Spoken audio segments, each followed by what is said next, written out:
क्या सीएपीएफ अधिकारियों को भी मिलने वाली है तारीख पे तारीख? अब ये बात कही इसलिए जा रही है क्योंकि 27 अप्रैल को अवमानना सुनवाई से ठीक पहले गृह मंत्रालय सुप्रीम कोर्ट के दरवाजे पर कहने पहुंचा कि प्रक्रिया जटिल है, कई मंत्रालय जुड़े हैं, हमें और समय दीजिए।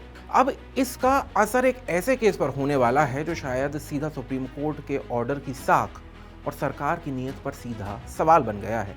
बताते हैं आपको पूरा मामला विस्तार से। नमस्कार, मेरा नाम है हर्षवर्धन सिंह और आप देख रहे हैं DH।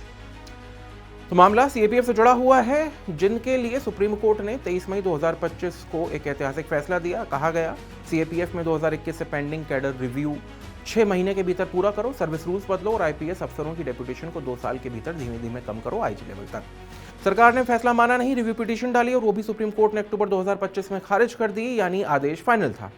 अब बहाने की कोई गुंजाइश नहीं बची थी। लेकिन आदेश के बाद भी जमीन पर ज्यादा कुछ बदला नहीं। आईपीएस डेप्यूटेशन जारी रहा, सर्विस रूल्स में संशोधन आगे नहीं बढ़ा और यही वजह है कि रिटायर्ड सीपीएफ अफसरों ने गृह सचिव के खिलाफ अवमानना याचिका दाखिल कर दी। अब रिपोर्ट्स के मुताबिक गृह मंत्रालय ने सुप्रीम कोर्ट में हलफनामा दायर करके कहा है, कैडर रिव्यू जटिल और बहुआयामी प्रक्रिया है। डीओपीटी और वित्त मंत्रालय समेत कई विभाग जुड़े हैं, इसलिए समय लग रहा है। हलफनामे में एमएचए ने यह भी बताया है कि 26 दिसंबर 2025 को सब सीएपीएफ को चिट्ठी भेजी गई, 1 महीने में प्रस्ताव मांगे गए और 3 फरवरी को रिमाइंडर भी गया।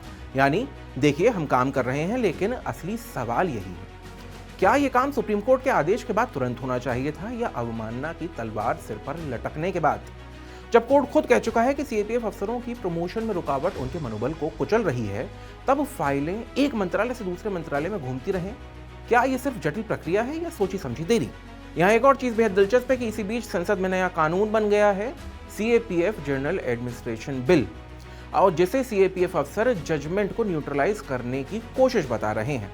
तो 27 अप्रैल की सुनवाई सिर्फ एक हलफनामे पर बहस नहीं है, ये टेस्ट है कि क्या सरकार सुप्रीम कोर्ट के क्लियर आदेश को प्रक्रिया जटिल है कहकर अनंतकाल तक टाल सकती है, या फिर कोर्ट ये साफ करेगा कि आदेश मानना भी उतना ही अनिवार्य है जितना आदेश सुनना।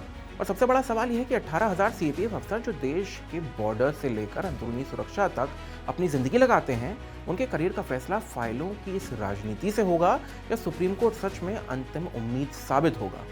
जवाब छुपा है अवमानना सुनवाई में। बाकी वीडियो आपको कैसे लगी, आप हमें कमेंट बॉक्स में बता सकते हैं। अगर अच्छी लगी तो लाइक करें, अपनों के साथ शेयर करें और ऐसे ही वीडियोस को लगातार देखते रहने के लिए DH को फॉलो और सब्सक्राइब करना ना भूलें।